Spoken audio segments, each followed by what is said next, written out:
والصلاة والسلام على رسول الكريم سيدنا ومولانا محمد وعلى آله وأصحابه أجمعين ومن تبعهم بإحسان إلى يوم الدين. أما بعد فقد قال الله سبحانه وتعالى في القرآن المجيد والفرقان الحميد: أعوذ بالله من الشيطان الرجيم. بسم الله الرحمن الرحيم. إن الله وملائكته يصلون على النبي يا أيها الذين آمنوا صلوا عليه وسلموا تسليما. اللهم صل على سيدنا ومولانا محمد الجود والكرم وآله وبارك وسلم وصل على جميع أصحابه جميع نبيين الصالحين جميع النبيين والأنبياء والصالحين. أما بعد، حدثنا آدم قال حدثنا شعبة قال حدثنا عمرو بن مرفط قال سمعت أبا وائل قال جاء رجل إلى ابن مسعود فقال قرأت المفصل الليلة في ركعة فقال هذا أحدث الشعر لقد عرفت النظائر التي كان النبي صلى الله عليه وسلم يقسم بينهن فذكر 20 سورة من المفصل سورتين في كل ركعة. بخاری شریف کتاب الاذان اور باب صفت الصلاۃ،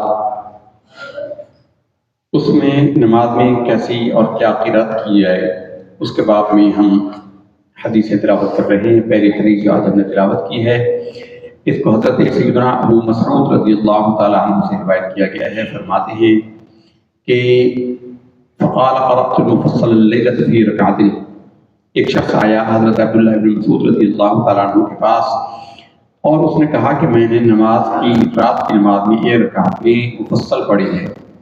مفصلات اپنے آپ کو بیان کیا ہے کہ قرآن مجید کی سورہ عما یتساءلون بعض نے کہا ہے، بعض نے سورہ حجرات کہا ہے، بعض نے سورہ قاف کہا ہے. یہاں سے لے کر والناس تک کی ساری مفصلات کہلاتی ہیں اور ان کے 3 حصے ہیں: طوال مفصل، اوساط مفصل اور قصار مفصل.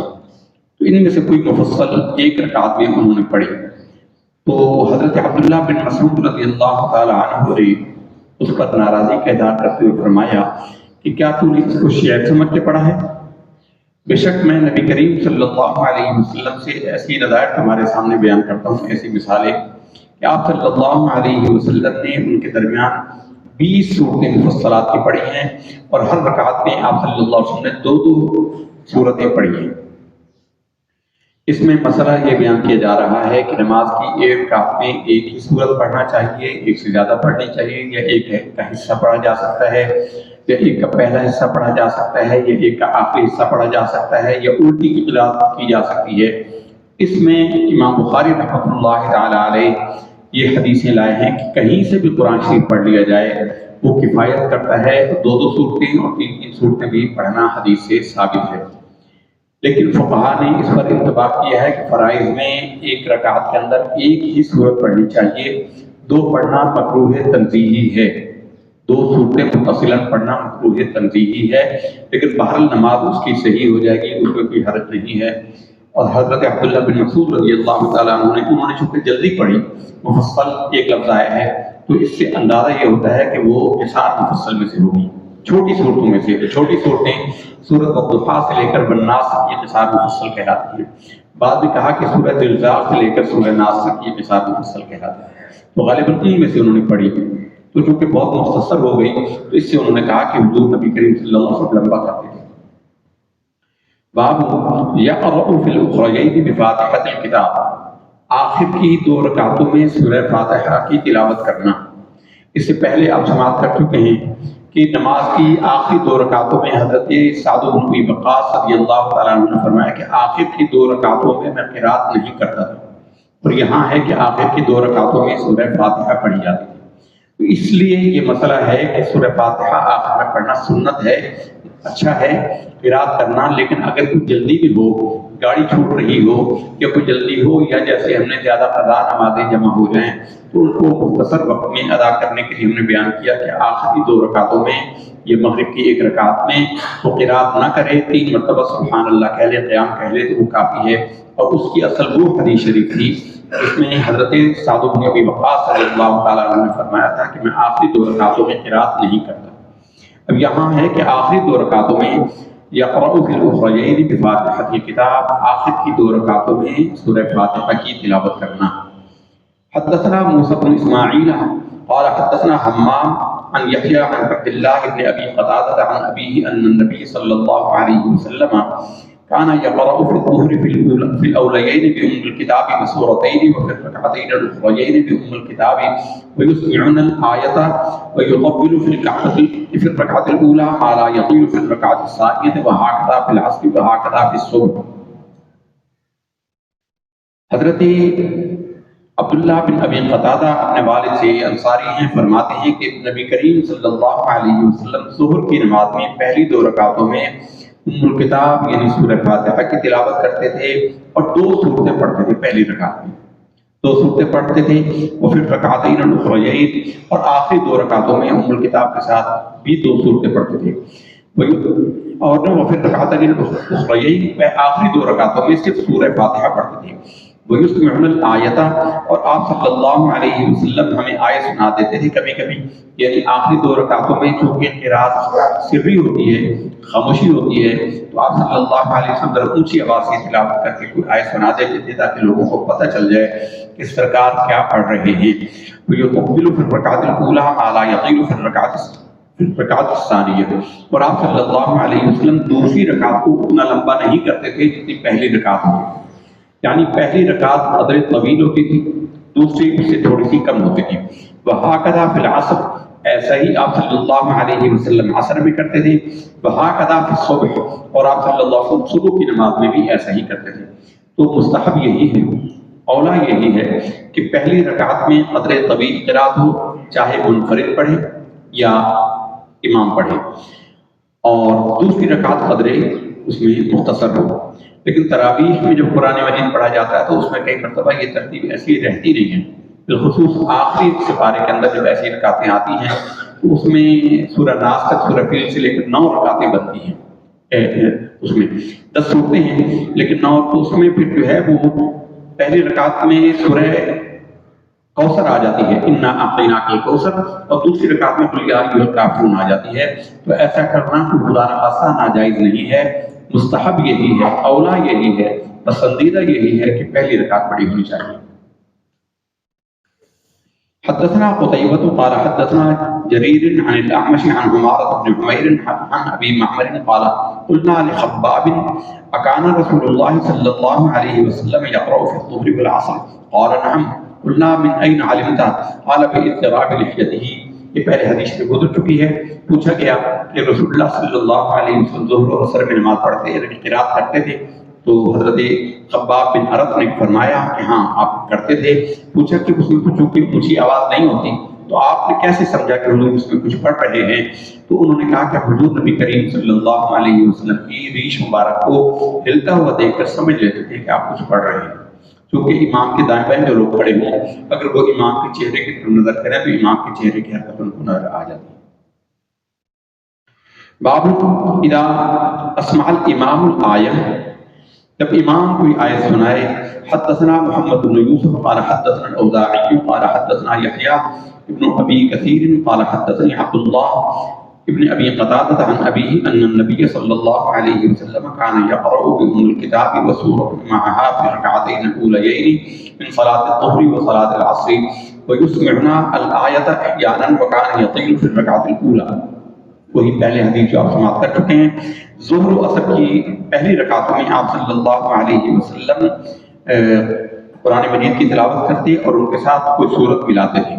اب اس میں ایک سورت ملانے کا ذکر ہے، اور بعد کی 2 آیتوں میں آپ صلی اللہ علیہ وسلم نہیں کرتے تھے، اس میں سورہ فاتحہ پڑھتے اور کبھی آپ اونچی آواز سے ہمیں ایک آیت سنا دیتے تھے جب امام تربیت کر رہا ہو، لیکن اب اس کی ضرورت کیونکہ ہے نہیں تو اس لیے اب ایسا کرنا ٹھیک نہیں ہے۔ وکانا یطیل فی الرکعۃ الاولی، اور آپ صلی اللہ علیہ وسلم پہلی رکعت کو لمبا کیا کرتے تھے۔ باب یطول فی الرکعۃ الاولی، پہلی رکعت کو لمبا کرنا۔ حدثنا ابو معین قال حدثنا هشام عن يحيى بن ابي كثير عن عبد الله بن ابي قتادة عن ابيه ان النبي صلى الله عليه وسلم كان يطول في الركعة الاولى من صلاة الظهر ويقصر في الثانية ويحل ذلك في صلاة الصبح۔ ایک ہی مضمون کی حدیثیں آج چلی آ رہی ہیں۔ فرمایا کہ حضرت قتادہ عبداللہ بن ابی قتادہ اپنے والد سے روایت کرتے ہوئے کہتے ہیں کہ رسول اللہ صلی اللہ علیہ وسلم پہلی رکعت میں ظہر میں اور ایسا ہی آپ فجر میں کرتے تھے کہ پہلی رکعت کو لمبا کرتے تھے، وَيُقَصِّرُ فِي الثَّانِيَةِ، دوسری رکعت کو کم کرتے تھے۔ باب جہر الامام بالتأمین، امام کا اونچی آواز سے آمین کہنا۔ وقال عطاء آمین دعاء امن ابن الزبیر ومن وراءه حتى ان للمسجد لجة وكان ابو هريرة ينادي الامام لا تفتني بآمین، وقال نافع كان ابن عمر لا يدعه ويحطه وسمعت منه في ذلك۔ امام صاحب نے باب باندھا ہے امام بخاری رحمۃ اللہ تعالیٰ نے کہ مقتدیوں کو چاہیے کہ وہ اونچی آواز سے آمین کہیں۔ اور عطا ابن ابی رباح یہ تابعی ہیں، بہت بڑے عالم ہیں، یعنی یہ اتنے بڑے عالم ہیں کہ مکہ مکرمہ میں ہوتے تھے اور مناسک کے بہت بڑے عالم تھے، مناسک کے حج کے مسائل بیان کرنے میں بہت بڑے عالم تھے۔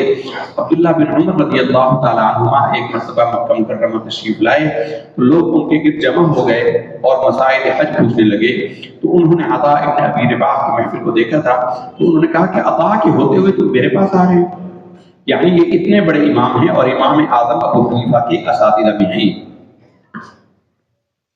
فرماتے ہیں کہ عطا کہتے ہیں کہ آمین ایک دعا ہے، امنا تو اس لیے آمین کہنی چاہیے۔ اور ابن زبیر عبداللہ ابن زبیر اور اس کے ساتھ ان کے ساتھی ومن وراءہ اور ان کے پیچھے ان کے ساتھ جو ہوتے تھے، حتیٰ ان للمسجد لجتن، وہ اتنی اونچی آواز سے آمین کہتے تھے کہ مسجد گونج جاتی تھی۔ وکان ابو ہریرہ ینادی الامام لا تفتنی بآمین، اور وہ امام کو کہتے کہ آپ ہماری آمین کو فوت نہ کر دینا۔ وقال نافع عبداللہ بن عمر کے بیٹے، کان ابن عمر اپنے والد سے کہتے ہیں لا يدعوه ويحطه وسمعت منه،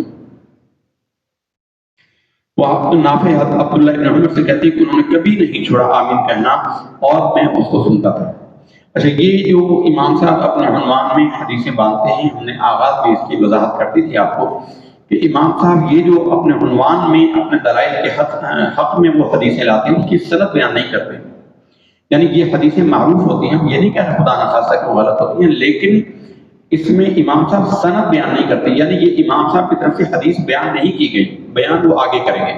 اور امام صاحب نے اس بات میں جتنی حدیثیں باندھی ہیں اس میں ایک میں بھی امام صاحب اونچی آواز سے آمین کہنے کو ثابت نہیں کر سکے، ایک حدیث بھی ایسی بیان آمین کہنے کو ثابت کیا ہے، لیکن آمین کو اونچا کہنے میں امام صاحب کوئی حدیث صحیح بیان نہیں کر سکے۔ اور یہ صحیح ہے کہ اونچی آواز سے کچھ لوگ کہتے تھے آمین، لیکن زیادہ صحابہ نے، اکابر صحابہ نے اس کو چھوڑ دیا تھا آمین کو، اور اس کی حکمت بھی یہی ہے جیسا کہ آگے بیان ہوگا کہ آمین آہستہ ہی کہنی چاہیے، اونچی آواز سے نہیں کہنی چاہیے۔ لیکن اب کیا کہہ رہے ہیں تعصب کا، کہ لوگوں نے خام خواہ اس کو بیان کر دیا اور اس جملے سے لیتے ہیں حتیٰ ان للمسجد لجتن، کہ ضرور اس سے مسجد گونج جاتی تھی۔ یہ اس راوی کا قول ہے، عطا ابن ابی رباح کا قول ہے، یہ تابعی کا قول ہے، حدیث نہیں ہے۔ حدثنا عبد الله بن يوسف قال اخبرنا مالك عن ابن شهاب عن سعيد بن المسيب وابي سلمة بن عبد الرحمن انهما اخبراه عن ابي هريرة ان رسول الله صلى الله عليه وسلم قال اذا امن الامام فامنوا فانه من وافق تامينه تامين الملائكة غفر له ما تقدم من ذنبه قال ابن شهاب وكان رسول الله صلى الله عليه وسلم يقول آمين۔ یہ ہے امام صاحب کی پہلی حدیث آمین کہنے کے باب میں۔ اب امام صاحب نے باب یہ باندھا ہے کہ آمین کو اونچی آواز سے کہنا چاہیے۔ اب اس ذکر میں جو اصول بنتا ہے، جو قاعدہ امام صاحب نے خود باندھا ہے، اس میں چاہیے یہ تھا کہ امام صاحب کوئی ایسی حدیث بیان فرماتے جس سے اونچی آواز سے آمین کا کہنا ثابت ہو۔ مطلقاً آمین کا تو کوئی انکار کرتا ہی نہیں ہے۔ لفظ آمین ہے کیا؟ حضرت ابو ہریرہ رضی اللہ تعالیٰ عنہ کو فرمانا ہے کہ آمین اللہ کے ناموں میں سے ایک نام ہے، اور اس میں کلمہ بدایہ یا جو ہے وہ حذف کر دیا گیا ہے، یعنی یا آمین، اے اللہ کو پکارا گیا۔ اس کا لفظی معنی بعض نے کہا کہ اس کا مطلب ہے کہ اے اللہ ہماری دعا کو قبول فرما۔ ایک قول یہ ہے کہ جو ہم کہہ رہے ہیں اے اللہ ایسا ہی ہو، تو اس طرح کے مختلف معنی اس کے بیان کیے گئے ہیں، لیکن آمین کا کہنا مستحب ہے، پسندیدہ ہے۔ امام صاحب نے باب باندھا ہے کہ اونچی آواز سے آمین کہنا۔ اب اس میں امام صاحب نے کوئی حدیث بیان نہیں کی، یہ ہم بیان کرتے ہیں۔ جو بہت سارے لوگ امام بخاری کی رٹ لگاتے ہیں، بخاری کی رٹ لگاتے ہیں، بخاری میں کوئی حدیث ایسی نہیں ہے جس سے آمین کا اونچا کہنا ثابت ہو۔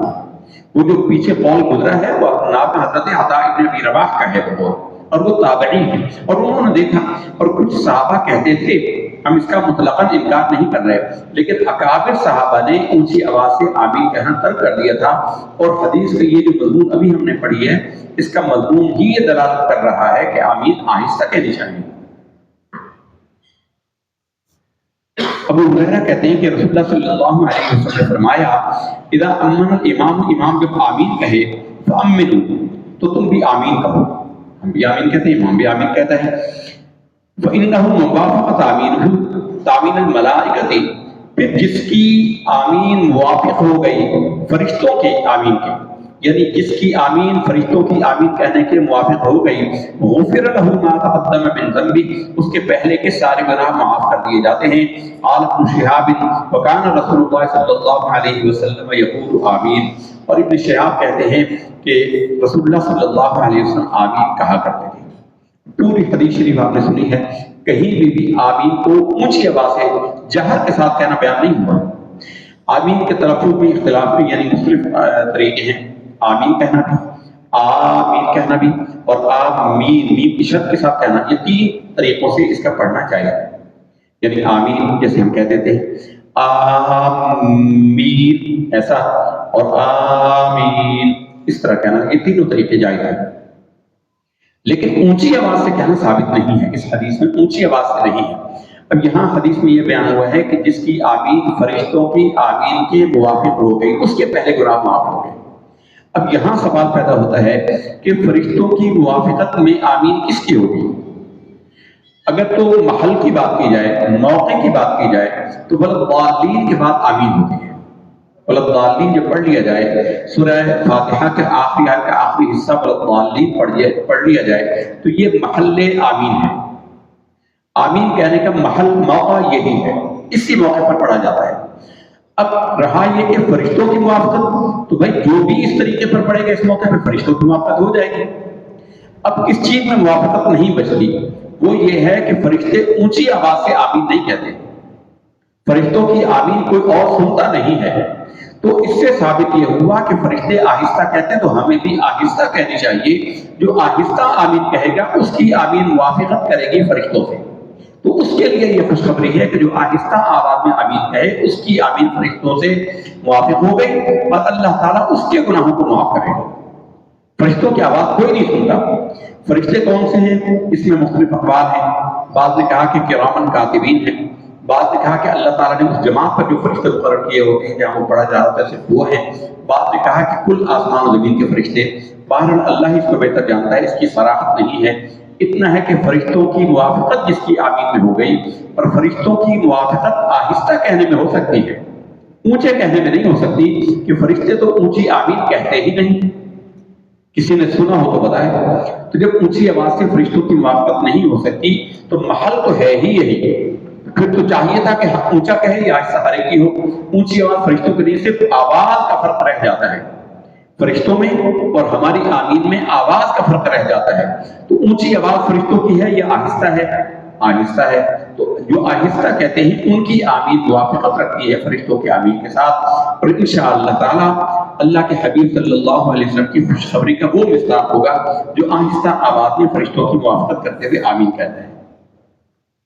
باب فضل التامین، آمین کہنے کی فضیلت۔ حدثنا عبد الله بن يوسف قال اخبرنا مالك عن ابي الزناد عن الاعرج عن ابي هريره ان رسول الله صلى الله عليه وسلم قال اذا قال احدكم آمين وقالت الملائكه في السماء آمين فوافقت احداهما الاخرى غفر له ما تقدم من ذنبه۔ حضرت ابو ہریرہ رضی اللہ تعالیٰ عنہ فرماتے ہیں یہاں آسمان کے فرشتوں کی وضاحت ہے۔ اور آسمان کے کتنے فرشتے اس کی وضاحت نہیں ہے۔ حضرت ابو ہریرہ رضی اللہ تعالیٰ عنہ فرماتے ہیں کہ رسول اللہ صلی اللہ علیہ وسلم نے ارشاد فرمایا کہ جب تم میں سے کوئی کہتا ہے آمین تو فرشتے آسمان والے بھی اس کی موافقت کرتے ہیں، تو جس کی آمین تم میں سے کسی کے فرشتوں کے موافق ہو گئی، اللہ نے اس کے پہلے کے سب گناہوں کو اللہ تعالیٰ گویا معاف فرما دیتا ہے، معاف کر دیے جاتے ہیں اس کے پہلے کے سارے گناہ۔ اب باب جہر المأموم بالتعمیم، اب یہ امام صاحب نے باب باندھا ہے کہ ماموم یعنی امام کے پیچھے مقتدی ان کا اونچی آواز سے آمین کہنا۔ حدثنا عبداللہ بن مسلمۃ عن مالک عن سمی مولى ابی بکر عن ابی صالح السمان عن ابی ہریرہ ان رسول اللہ صلی اللہ علیہ وسلم قال اذا قال الامام غیر المغضوب علیہم ولا الضالین فقولوا آمین۔ امام صاحب نے عنوان باندھا کہ مقتدی کا اونچی آواز سے آمین کہنا۔ یہاں وہ فرما رہے حدیث یہ لائے ہیں ابو ہریرہ رضی اللہ تعالیٰ عنہ سے، وہ فرماتے ہیں کہ فرمایا رسول اللہ صلی اللہ علیہ وسلم نے کہ جب امام کہے غیر المغضوب علیہم ولا الضالین فقولوا آمین تو تم کہو آمین، فإنه من وافق قوله قول الملائکۃ غفر له ما تقدم من ذنبہ، تو جس کی آمین فرشتوں کی مطابق ہو گئی اس کے پہلے گناہ معاف کر دیے جاتے ہیں۔ تابعه محمد بن عمرو عن ابي سلمة عن ابي هريره عن النبي صلى الله عليه وسلم ابو نعيم المجمري عن ابي هريره عن النبي صلى الله عليه وسلم، یعنی ایک اور سند بیان کی ہے کہ اس سند سے بھی یہی روایت ہے۔ اور آپ نے حدیثیں دیکھ لی کہ کسی حدیث میں مقتدی کا اونچی آواز سے حدیث میں کہنا ثابت نہیں ہے۔ کسی حدیثیں ہم نے آپ کے سامنے تلاوت کی ہیں، اس لیے ہم کوئی حدیث شریف چھوڑ نہیں رہے، ایک ہی مضمون کی کئی حدیثیں آتی ہیں تو ہم ان کو اسی طرح پڑھ رہے ہیں جیسا ہم نے قرآن مجید کو ترتیب سے مکمل کیا تھا، تاکہ کوئی یہ نہ کہے کہ صرف مولوی صاحب نے اپنے استدلال میں اپنے حق میں پڑھی جانے والی حدیثیں پڑھی ہیں باقی چھوڑ دی ہیں۔ ہم نے الحمدللہ ثم الحمدللہ کوئی حدیث شریف چھوڑی نہیں، اور جس میں پھر ہمیں مطابقت کرنا ہوتی ہے تو اس کی وضاحت ہم کر دیتے ہیں لیکن ہم اس کو چھوڑتے نہیں۔ باب، اب یہاں آمین کا باب ختم ہو گیا، آمین اتنا ہی ہے۔ اب آپ نے سن لیا کہ امام صاحب ایک بھی حدیث ایسی نہیں لائے جس میں مقتدیوں کا اونچی آواز سے آمین کہنا ثابت ہو۔ وہ جو بیان ہوا ہے وہ تابعی کا قول ہے، انہوں نے کسی جگہ سن لیا ہوگا، کہیں پہ ہوں گے کچھ لوگ جنہوں نے اونچی آواز سے حضور نے کہا ہوگا، ممکن ہے حضور نے تعلیم کے لیے کیا ہو۔ ہوا اصل میں یہ بھی ہے، اس زمانے میں یہ بھی ہوا کہ رسول اللہ صلی اللہ علیہ وسلم تعلیم کے لیے صحابہ کرام کو سکھانے کے لیے بات عمل کرتے تھے، اس کے بعد وہ صحابی وہاں سے چلے جاتے تھے۔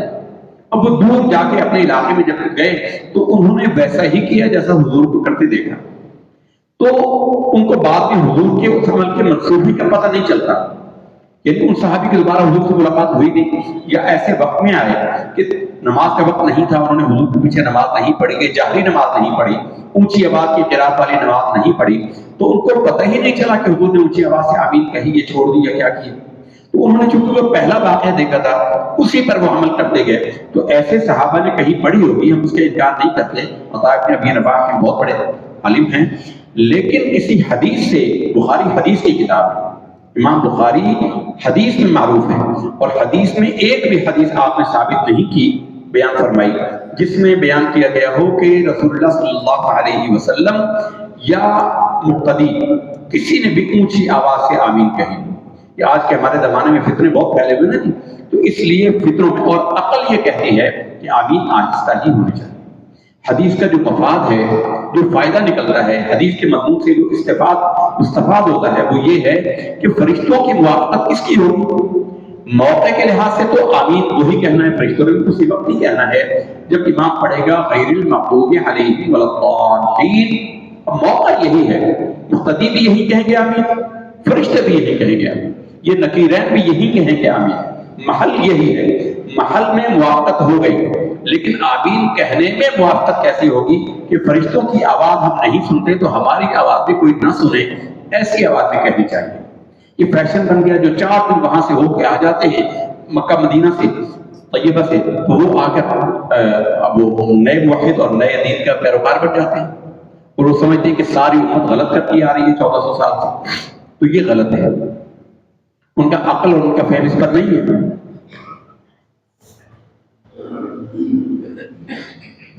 باب ادارہ کا دون الصف، سب کے سوا کسی جگہ رکو کر لینا، بندہ جماعت میں آیا نماز میں شامل ہونے کے لیے آیا اور جماعت کھڑی تھی، تو اس کو اندیشہ ہوا کہ رکعت نکل جائے گی، تو اس نے صف میں پہنچنے سے پہلے ہی رکوع کر لیا، صف میں پہنچنے سے پہلے رکوع کر لیا۔ اس میں مسئلہ یہ ہے کہ اگر ایک ہی قدم پیچھے ہو اور اس نے 2 تکبیریں کہہ کر رکوع کر لیا ہو اور ایک قدم بڑھا کر صف میں شامل ہو جائے تو ایسے میں نماز ہو جائے گی، اگرچہ یہ عمل پسندیدہ نہیں ہے۔ لیکن اگر 3 قدم اس کو چلنا پڑے، یعنی پیچھے ہی تھا اور وہاں سے چلتا ہوا آئے، اس کی نماز باطل ہو جائے گی۔ یعنی ایک قدم کا فاصلہ ہو، صف میں آ رہا ہے اور اس کو اندیشہ ہے کہ امام رکوع سے سر اٹھا لے گا، رکعت چلی جائے گی، تو اس میں وہ رکوع کر کے ایک قدم اٹھا کر رکعت میں شامل ہو جائے، 2 تکبیریں کہنا، تکبیر تحریمہ، اس میں ہاتھ باندھنا نہیں ہے۔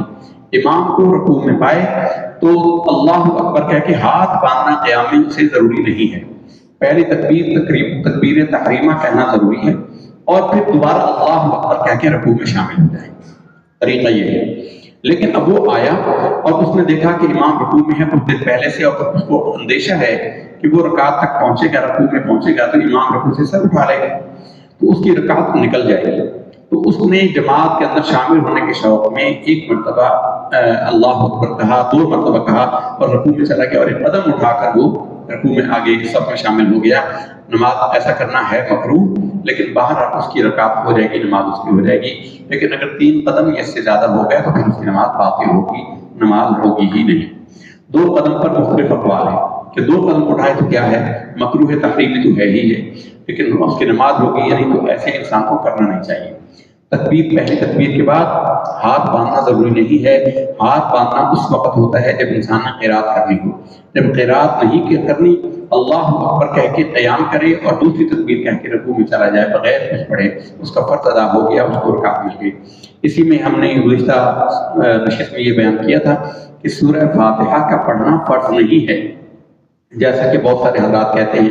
اس میں بات میں ہمیں حاجی صاحب نے توجہ کروائی اور حقیقت بھی ہے، لیکن ہم نے اس پر اہل حدیث حضرات سے بات کی ہوئی ہے پہلے کہ جو اہل حدیث حضرات جو کہتے ہیں کہ سورہ فاتحہ کے بغیر نماز ہی نہیں ہوتی، وہ جب رکعت میں آ کے شامل ہوتے ہیں رکوع میں، تو ان کو وہ رکعت کا کیا حکم ہے؟ انہوں نے تو سورہ فاتحہ نہیں پڑھی، ان کو پڑھنے کا موقع ہی نہیں ملا۔ تو جب وہ کہتے ہیں کہ سورہ فاتحہ کے بغیر نماز ہوتی ہی نہیں، تو چاہیے تو یہ کہ ان کی نماز ہو ہی نہیں، اس کی وہ رکعت ہوگی نہیں تو نماز بھی نہیں ہوگی، لیکن وہ اس کو رکعت مانتے ہیں۔ لیکن اس میں ہم نے ایک حدیث سے بہت پہلے کی بات ہے، اس سے اس پر بات ہے کہ آپ کیا کہتے ہیں، یہی سوال آپ سے کیا تھا بہت پہلے کی بات ہے، کئی سال پہلے۔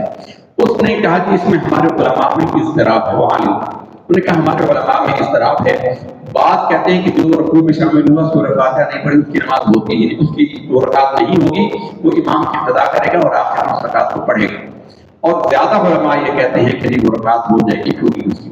تو جب جو کہتے ہیں اور زیادہ یہی ہے جو کہتے ہیں کہ جس نے رکوع میں امام کو پا لیا اس کو رکعت ہو گئی، جیسا کہ حدیث میں آگے آئے گا انشاءاللہ۔ تو اور یہی صحیح مسئلہ ہے کہ جس کو رکوع مل گیا اس کو رکعت مل گئی، کہ رکعت کا لفظ ہی رکوع سے نکلا ہوا ہے، لفظ رکعت جو ہے یہ رکوع سے ملا ہوا ہے، حالانکہ رکعت شروع قیام سے ہوتی ہے، ختم سجدے پر ہوتی ہے، لیکن قرآن مجید میں رب کریم نے فرمایا وَارْكَعُوا مَعَ الرَّاكِعِينَ، رکوع کرنے والوں کے ساتھ رکوع کرو۔ رکعت کا لفظ جو ہے وہ رکوع سے نکلا ہوا ہے، تو جس کو امام کا رکوع مل گیا اس کو جماعت کی وہ رکعت مل گئی۔ تو اس لیے ان کے استدلال بالکل بے اصل ہے، بے بنیاد ہے۔ پیچھے آپ نے حدیث شریف سنی کہ نمازی ہیں، اور ایک اور حدیث آگے بھی شاید آئے گی کہ نبی کریم صلی اللہ علیہ وسلم نے شروع کی نماز اور سورہ بقرہ سے شروع کی، پوری سورہ بقرہ پڑھ گئے۔ راوی کہتے ہیں کہ ہمیں اندازہ ہوا کہ حضور اب رکوع کریں گے، لیکن آپ صلی اللہ علیہ وسلم نے سورہ آل عمران شروع کر دی، سورہ آل عمران شروع کر دی، یعنی سورہ فاتحہ کا تذکرہ ہی نہیں ہے۔ اس لیے ہم کہتے ہیں کہ یہ فرض نہیں ہے، مطلقاً قرات فرض ہے۔ مسئلہ سمجھ لیجیے، مطلقاً قرات فرض ہے، قیام بھی فرض ہے، اس میں قرات بھی فرض ہے، پھر اس میں واجب ہے سورہ فاتحہ کا پڑھنا اور اس کے بعد پھر ایک سورت کا ملانا، یہ واجب ہے کیونکہ حضور نے اس کا حکم فرمایا۔ جب حضور کا حکم آ گیا اور قرآن مجید کا حکم آ گیا تو امام ابو حنیفہ ان میں حتی الامکان مطابقت کرتے ہیں۔ اب یہ کتنا بڑا ظلم ہے اہل حدیث حضرات کا اور غیر مقلدین کا کہ وہ امام اعظم ابو حنیفہ رحمۃ اللہ تعالی علیہ پر یہ تہمت لگاتے ہیں، یہ الزام لگاتے ہیں کہ وہ حدیث کے مقابلے میں اپنے قیاس کو ترجیح دیتے ہیں۔ یہ ان پر ان کے مخالفین کا اعتراض ہے امام بخاری کا بھی اعتراض رہتا ہے. لیکن کتنا بڑا ظلم ہے، امام اعظم ابو حنیفہ رحمۃ اللہ تعالی علیہ حدیث ضعیف کے مقابلے میں بھی اپنے قول کو ترجیح نہیں دیتے، لیکن امام شافعی کے سامنے جب ضعیف حدیث آ جائے تو اس کی پرواہ نہیں کرتے، چھوڑ دیتے ہیں. حدیث صحیح ہو مرفوع ہو فبیہا، ورنہ پھر وہ اپنا اجتہاد کرتے ہیں، پھر اپنی رائے لاتے ہیں، رائے پہ عمل وہ کرتے ہیں اور الزام امام اعظم پر لگاتے ہیں. یعنی یہ بڑی مشہور حدیث ہے کہ نماز میں اگر آپ بلند آواز سے کسی کی ہنسی نکل جائے، قہقہہ لگ جائے، تو اس میں حکم ہے. صحابی کے ساتھ ایسا ہوا، حضور نے فرمایا کہ جا اور نماز پڑھ اور وضو کر اور پھر آ کر نماز پڑھ. یعنی اس کی نماز بھی گئی اور وضو بھی گیا. لیکن یہ حدیث سندن ضعیف ہے، اس حدیث کی سند ضعیف ہے اور ضعیف حدیث سے احکام نہیں لگائے جا سکتے. لیکن امام چونکہ اس کے مقابل بھی کوئی حدیث نہیں ہے، اس کے مقابلے میں بھی اس میں یہ احتمالات، یہ امکانات پائے جاتے ہیں کہ ان نمازی کے ہنسنے کے ساتھ ہی کسی اور سبب سے بھی ان کا وضو ٹوٹ گیا ہو. یعنی زور سے ہنسی ہو تو خدا نخواستہ ان کی ریح خارج ہو گئی ہو، جس کا وضو پہ علم ہو گیا ہو. تو ممکن ہے حضور نے اس وجہ سے کہا ہو، کیونکہ کسی حدیث میں اچھا خارج نماز انسان قہقہہ لگائے اس کا وضو نہیں ٹوٹتا. عقل کا تقاضا یہ ہے کہ قہقہے سے نماز کا جانا تو ثابت ہو جائے گا لیکن وضو کا جانا ثابت نہیں ہوگا. لیکن چونکہ حدیث میں آ گیا، اب امام صاحب نے اپنی عقل کو پیچھے چھوڑ دیا، قیاس کو، اندازے کو پیچھے چھوڑ دیا. یہ قیاس ہو سکتا ہے، اندازہ ہو سکتا ہے کہ ان صحابی کی ریح خارج ہو گئی کسی اور سبب سے، تو حضور کو اس کا علم ہو تو حضور نے فرمایا کہ جاؤ وضو بھی کرو اور نماز بھی پڑھو. یہ اندازہ ہو سکتا ہے کیونکہ قہقہہ ناقص وضو نہیں ہے. قہقہہ بلند آواز سے ہنسنے سے وضو نہیں ٹوٹتا. بس اب آپ بیٹھے ہیں، باہر نکلے، کوئی اونچی آواز سے ہنس لے، اس کا وضو نہیں ٹوٹے گا. اونچی آواز سے ہنسی آئے تو نماز ٹوٹ جائے گی، یہ عقل میں آتا ہے. اب قیاس یہ کہتا ہے کہ قہقہے سے، کیونکہ حدیث ہے بھی سندن ضعیف، اس کی سند بھی ضعیف ہے، اس میں کمزوری ہے. اچھا حدیث کے بارے میں یہ تو ہم وضاحت خیر کر چکے ہیں، کئی دفعہ کر چکے ہیں کہ حدیث ضعیف اور قوی نہیں ہوتی. حدیث قوی ہی قوی ہے، حدیث ہوتی ہی قوی ہے، اس کی سند کے اندر کمزوری ہو سکتی ہے. حدیث کے دو حصے ہوتے ہیں، ایک متن حدیث جس میں حضور کا فرمان بیان کیا جاتا ہے، ایک ہوتا ہے سند حدیث. سند حدیث میں راویوں کا بیان ہوتا ہے، اور راوی میں کوئی کمزوری ہو تو اس کو مجازاً کہہ دیتے ہیں کہ یہ حدیث ضعیف ہے. یوں ہی ایک اور بڑی غلط فہمی ہمارے معاشرے میں پائی جاتی ہے، وہ کہتے ہیں، ہمارے مولوی صاحب بھی کہتے تھے کہ پہلے نمبر پر ماننے میں قرآن ہے اور دوسرے نمبر پر حدیث ہے. یہ جاہلانہ بات ہے. حدیث بھی ماننے کے اعتبار سے ایسی ہی ہے جیسے قرآن ہے، اس میں 20 اور 20 کا فرق بھی نہیں ہے. حدیث اور قرآن کے احکامات کے ماننے میں 20 اور 20 کا فرق بھی قرآن و حدیث میں نہیں ہے، بلکہ ایک طریقے پر قرآن بھی حدیث ہے. حدیث کہتے ہیں حضور کے فرمان کو، اور قرآن حضور کے قلب اطہر پر نازل ہوا. تو حضور کہتے تھے فلاں صحابی آئیے، اے علی آئیے، اے عثمان آئیے، اے ابوبکر آئیے، یہ مجھ پر وحی آئی ہے، یہ لکھو. اس کے بعد حضور املا کرواتے تھے. تو حضور کے زبان سے نکلا قرآن بھی، تو اس لحاظ سے قرآن بھی حدیث ہے. خود قرآن مجید میں رب کریم نے ارشاد فرمایا ہے انہ لقول رسول کریم وما هو بقول شاعر. یہ ایک عزت والے رسول کا کلام ہے، کسی شاعر کا کلام نہیں ہے. قلیل ما تؤمنون، لیکن تم تھوڑے ایمان لانے والے بڑے تھوڑے ہو. تو قرآن بھی اس لحاظ سے حدیث ہے، اور حدیث بھی اس لحاظ سے وحی ہے کہ نبی کریم صلی اللہ علیہ وسلم نے ارشاد فرمایا، سنن ابی داؤد شریف کے اندر حدیث ہے، سرکار دو عالم صلی اللہ علیہ وسلم نے ارشاد فرمایا اوتیت القرآن ومثلہ معہ، میں قرآن دیا گیا ہوں اور اسی کی مثل اور بھی دیا گیا ہوں. وہ اور کیا ہے؟ وہ حدیث شریف ہے. اچھا حدیث میں اور قرآن میں فرق کیا ہوتا ہے؟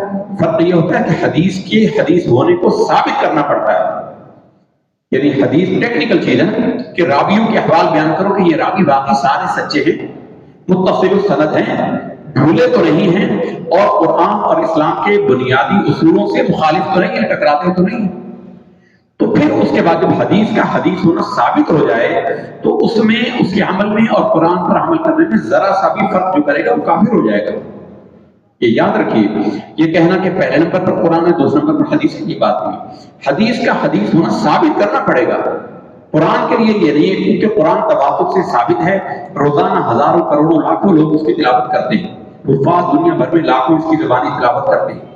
اس لیے قرآن مجید تواتر سے ثابت ہے، حدیثیں لکھی ہوئی ہیں، اور اس میں بھی امام صاحب نے حتی الامکان چھان پھٹک کیا ہے۔ من صحیح حدیثیں جو کتاب بخاری اور مسلم ہے اور صحیح کے نام سے کے ساتھ لکھا گیا ہے، ان کو اس میں جو اس کا مصنف ہوتا ہے وہ اس کا اہتمام کرتا ہے کہ میں صحیح حدیثیں بیان کروں، یعنی راوی جو صحیح ہوں ان سے لی گئی حدیثیں بیان کروں۔ حدیث صحیح یا غلط نہیں ہوتی، حدیث یا تو ہوتی ہے یا نہیں ہوتی، راوی کمزور ضعیف ہوتے ہیں یا صحیح ہوتے ہیں، تو راویوں کی وجہ سے حدیث کو ضعیف کہہ دیا جاتا ہے، ورنہ حدیث ضعیف نہیں ہوتی فی نفسی ہی۔ یہ ٹیکنیکلی چند باتیں گوشت گزار کرنا بھی، حالانکہ ہم کر چکے ہیں پہلے بھی۔ اب یہ ہے باب امام صاحب نے باندھا ہے اذا رکع دون الصف، صف کے علاوہ رکوع کرنا۔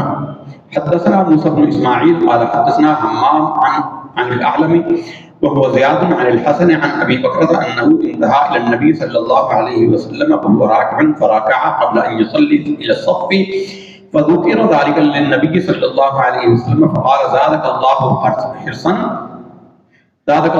حرصا ولا تعد۔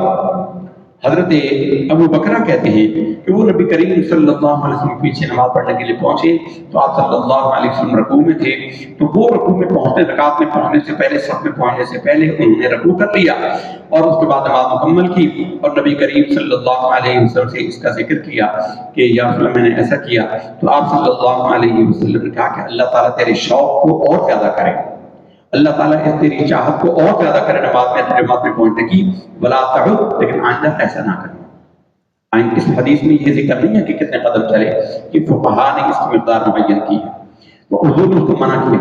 اس پر بعض علماء کہتے ہیں کہ حضور نے ان کو منع کر دیا، حضور مالک شریعت تھے، ان کے لیے حضور نے اس موقع کے لیے اجازت دی ہے، کسی اور کے لیے یہ جائز نہیں۔ لیکن دوسرے علماء، زیادہ علماء یہ کہتے ہیں کہ اگر ان کی نماز نہ ہوئی ہوتی تو رسول اللہ صلی اللہ علیہ وسلم ان کو فرماتے کہ تو نماز کو دوہرا، کیونکہ پیچھے آپ نے کئی حدیثیں سنی، حضور نے کسی کو کہا کہ تو نے نماز نہیں پڑھی اور اس کو 3 دفعہ پڑھانے کے بعد حضور نے سکھائی، تو اگر ان کی نماز نہ ہوئی ہوتی حضور ان کو فرماتے کہ تو نماز کو دوہرا، تو حضور نے ان کو اجازت دے دی، یعنی جائز رکھا، لیکن ناپسندیدہ ہے، آئندہ کے لیے منع کیا کہ ایسا نہ کرنا۔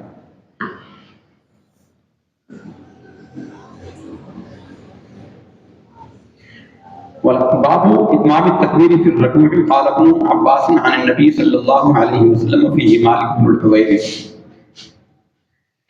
تمام رکوع میں تکبیرات کو پورا کرنا۔ حدثنا اسحاق الواسطی قال حدثنا خالد عن جریری عن ابی العلاء عن مطرف عن عمران بن حصین قال صلى مع علی بالبصرة فقال ذكرنا هذا الرجل صلاة كنا نصليها مع رسول الله صلى الله عليه وسلم فذكر انه كان يكبر كلما رفع وكلما وضع۔ تکبیر کہنا، تکبیرات ایک انتقال کہلاتی ہیں۔ ایک ہے تکبیر تحریمہ، یہ تو فرض ہے، تکبیر تحریمہ کہنا، پہلی تکبیر کہہ کے یعنی اللہ اکبر کہہ کے نماز میں شامل ہونا، یہ تو فرض ہے، یہ تکبیر تحریمہ کہلاتا ہے۔ باقی جتنی تکبیرات ہیں اس میں تکبیرات یعنی رکوع میں جاتے ہوئے اللہ اکبر کہہ کے جانا، اور اسی طرح رکوع سجدے میں جاتے ہوئے اللہ اکبر کہنا، دونوں سجدوں کے درمیان اللہ اکبر کہنا، یہ تکبیرات انتقال کہلاتی ہیں۔ ایک حالت سے دوسری حالت میں منتقل ہونے کے اعلان کو ظاہر کرنے کے لیے تکبیر کہی جاتی ہے۔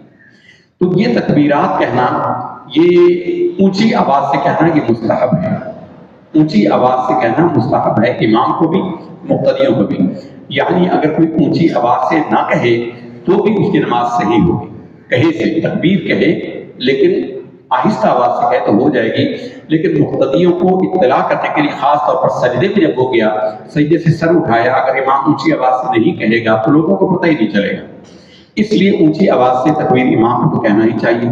مقتدی کے لیے ہے کہ وہ آہستہ پڑھ رہا ہو تو آہستہ ہی کہنا ہوتا ہے۔ تو ہر رکعت میں تو یہ فرماتے ہیں، اچھا بہت سارے لوگوں نے تکبیرات کو اونچی آواز سے کہنا ترک کر دیا تھا۔ پہلی ہستی جنہوں نے اونچی آواز سے تکبیرات کو چھوڑا تھا وہ حضرت امیر معاویہ رضی اللہ تعالیٰ عنہ، انہی کو دیکھ کر مروان بن حکم نے بھی اونچی آواز سے تکبیرات کہنا چھوڑ دیا تھا۔ تو یہ عمران بن حسین کہتے ہیں ہم نے مولا علی شیر افدار رضی اللہ تعالیٰ عنہ کے ساتھ مع علی یعنی ابن ابی طالب بالبصرہ، بصرہ کے اندر، چونکہ مولا علی کا جو مرکز تھا وہ کوفہ تھا، اور کوفہ عراق میں واقع ہے، اور عراق کا دوسرا بڑا شہر اس وقت بصرہ تھا، تو وہ کہتے ہیں فقال ذکرنا هذا الرجل، ہمیں یاد کروا دیا اس ہستی نے، اس شخص نے، صلاۃ كنا نصليها مع رسول اللہ صلی اللہ علیہ وسلم، رسول اللہ صلی اللہ علیہ وسلم کے ساتھ پڑھی جانے والی نماز، یعنی مولا علی نے حضور کی نماز کی ہمیں یاد کروا دی. وہ کیا؟